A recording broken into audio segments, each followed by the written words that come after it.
Something's off. You might be living out a version of yourself that you didn't choose.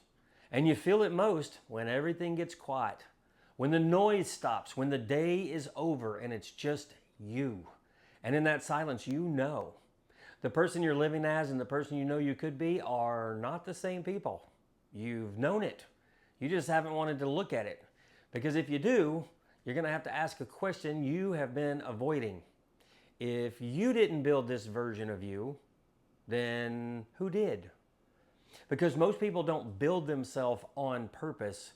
They become whatever the people around them expect them to be. And by the time they realize that something is off, that role that they're living is already built. That's what this is about. Now, I am not here to motivate you. I'm not here to make you feel good and tell you to just go be yourself. This is about how a person gets built without even realizing it, and why changing later feels almost impossible. And before I show you how to fix it, I need to show you exactly how it happens, because I've lived it and I've watched it happen to a lot of people. When I moved to Texas to work at one of the top martial arts schools in the world, I did not drink alcohol. Not at all. I trained, I pushed my limits. I was a pretty serious guy. That's who I was. Then the owner of that very successful school pulled me aside after class one night and asked, "Hey, you want to go have a drink?" I told him, "I don't drink." He said, "Well, if you want to be successful in this business, you need to learn how to drink socially, because that's how the parents connect.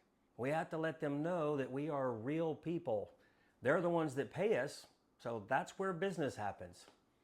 Now I'm at a pivot point. I can stay who I am and keep getting what I'm getting, or I can change and step into something else. So I chose to change. And when I drank, I was hilarious. People loved it. They told stories. They started expecting it, so I gave it to them again and again and again.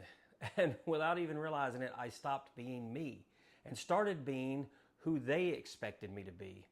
And here's the weird part. I hated it. I didn't like drinking. I didn't like performing. I didn't like who I was becoming, but I kept doing it because it worked. And that's when I learned something I'll never forget. I wasn't trapped by alcohol. I was trapped by a role I was playing. And once a role starts working, people help you keep it alive. Now, here's what I learned from that. At some point in your life, you do something. Maybe it's small. Maybe it's one moment, one time that doesn't even line up with who you really are. But other people see it and they respond. They laugh, they encourage it, they expect more. And once that starts happening, you start performing. And over time, you begin meeting the expectation that's been placed on you.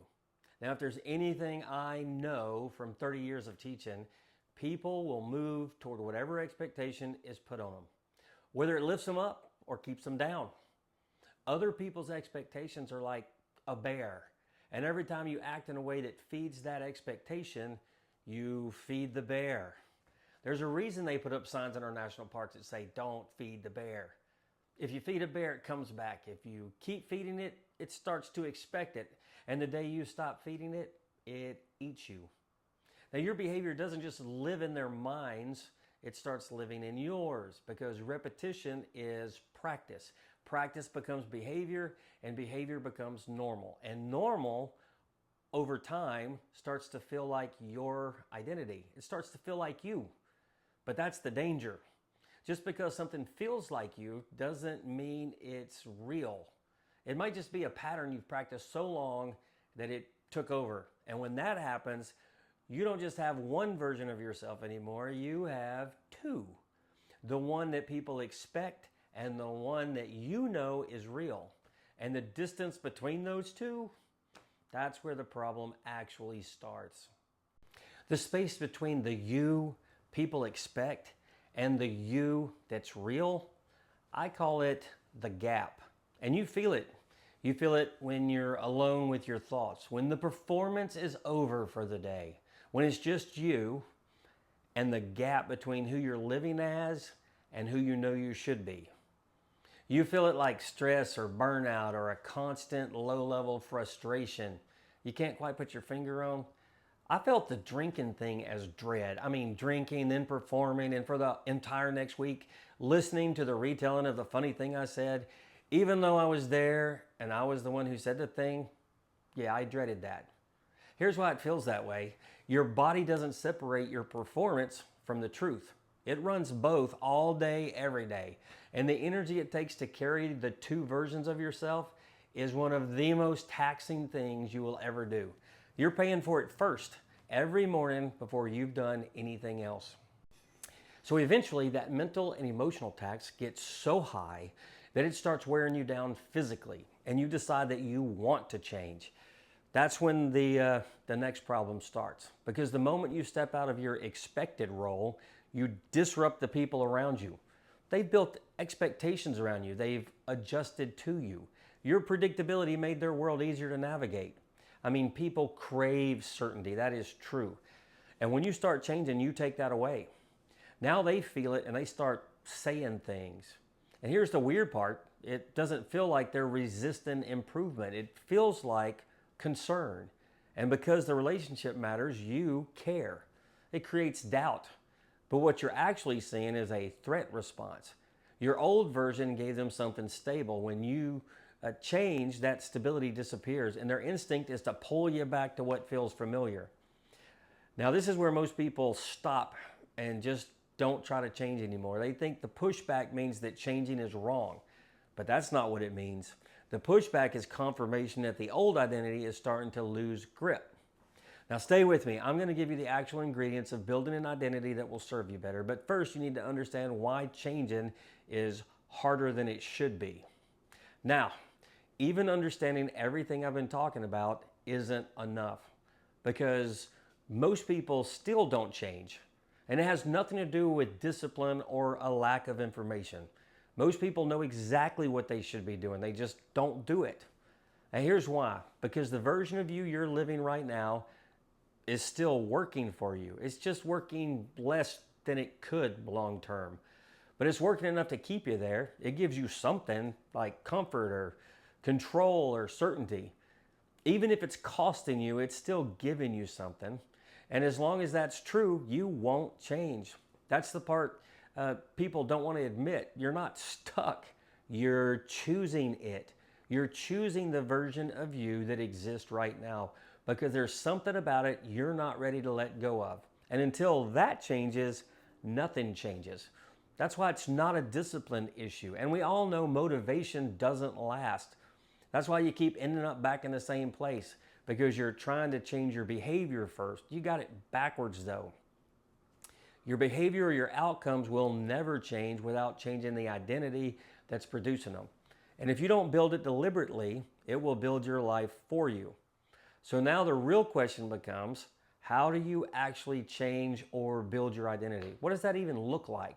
Because if you don't understand that, you'll keep trying to change, and everyone knows that trying is just a noisy way of not doing something. So if you're still with me, you already know the problem. You're carrying two people inside one body, and that costs you every single day. So now the question becomes, how do you actually fix it? What I know for certain is this: there's a structure to it. Because identity isn't something you feel your way into, it's something you build step by step, in order. And I've built it thousands of times. In kids, 8 years old, they walked in knowing nothing, left knowing exactly who they were. Let me show you how that worked, because the process is the same for you. Now I'm going to use the way I did it in my martial arts school to explain how it works. Day one, new kid walks into my school, doesn't know anyone, doesn't know me, doesn't even know what karate even is yet. First thing I do, give him a uniform and a belt. Now he looks like a karate person, but looking like one is just the beginning. So I show him what a karate person does. We sit like this, we stand like this, we say yes or no, sir. I'm teaching him the characteristics of a karate person, the visible qualities, the external shape of the identity. Before he has any skill, he has a standard to live up to. That's the first piece, characteristics. Characteristics are the qualities of a specific kind of person. What does this identity look like in motion? Now I have to teach him to value one thing over another thing, and I give him a filter. I tell him in life you get two piles. You get a smart pile and a stupid pile. Everything you do goes in one of those two piles. That filter teaches him to value things about his behavior. Then I give him another set of piles, the strong pile and the weak pile. This one teaches him to value performance. Now when something happens, I'll say, you broke a rule, which pile does that go in? He goes, stupid pile, sir. Then I'll take a stripe off his belt or give him push-ups or something. Because he already told me what it was. Same thing in training. Let's say he's doing push-ups like a worm. I'll ask, is that making you stronger or is that making you weaker? Which pile? Now he's learning to value one thing over another thing. He's learning that smart is better than stupid and strong is better than weak. And everything he does gets weighed by its value. It starts to form him into something, a strong and smart karate person, and he's choosing it. That's the second piece. Values. Will you actually choose when two things compete? Now I have to show him why it matters. You're in here to fight. If you train weak and do your push-ups like a worm, you're going to get beat up. So the function of strong as a value has clear, immediate benefits. And when he learns the material and follows direction, he earns stripes on his belt. That's smart. But when he breaks a rule, he gets a stripe taken off. That's stupid. He learns that the function of smart means that he moves forward, earns things, and keeps what he earned. That's the third piece, is the function of the values. Function is what your values produce over time. Now here's where the identity starts to become real. My job is to teach him the standards and hold him to the standards. But he has to decide to rise to them or not. Decide means to cut off from all the other options. He decides if he rises to the standards. He decides if he's smart. He decides if he's strong. And I hold him to it by asking questions about the piles in every drill, every push-up. Every time I see him, he has to choose. And every choice locks in the direction. That's the fourth piece, is decisions. And it's the moment the identity stops being something you're building and starts being something you are. And then something shifts. The decisions start stacking towards the ultimate goal, black belt. Now along the way, he passes some confirmation that he's on. It's proof that he's on the right path. Some people call them goals. I call them stripes and belts. I see those goals as proof that he's moving, proof that the direction is working. That's the fifth piece, trajectory, where your decisions are actually taking you right now, today. And here's the part that surprised even me the first time I saw it. On day one, he had no idea if he could do it. He just started moving. And moving down the road showed him things that standing still never would have. Class after class, decision after decision, stripe after stripe, until one day he ties that black belt around his waist. And then he understands. He's a karate person. He owns the identity of a karate person because he built it. That's the last piece, clarity. Most people think clarity is what you need before you start something, but the road, the trajectory gives you clarity after you decide and start moving in a direction. So here's where we are. You started this feeling the gap, the distance between who you're performing and who you know you could be. Now you know what the gap is, the space between an identity that was built for you and one you've built for yourself. And now you know what building it requires. It's a sequence, characteristics, values, the function of the values, decision, trajectory, and clarity. In that order, all the way through. Here's what I want you to think about. There are only two directions from here. The first one is easy. You just have to close the video, go back to what's familiar. The role you're playing stays intact. The bear gets fed. The gap stays exactly where it is. Every morning you wake up and pay the same tax. That path is well worn. And you already know exactly how it feels. The second one has a cost. Relationships shift. Some don't even survive. The bear reacts when you stop feeding it. The pushback comes, but on the other side of that, you stop carrying two people inside one body. You stop paying for a version of yourself that you never chose. You become someone built on purpose, built by you.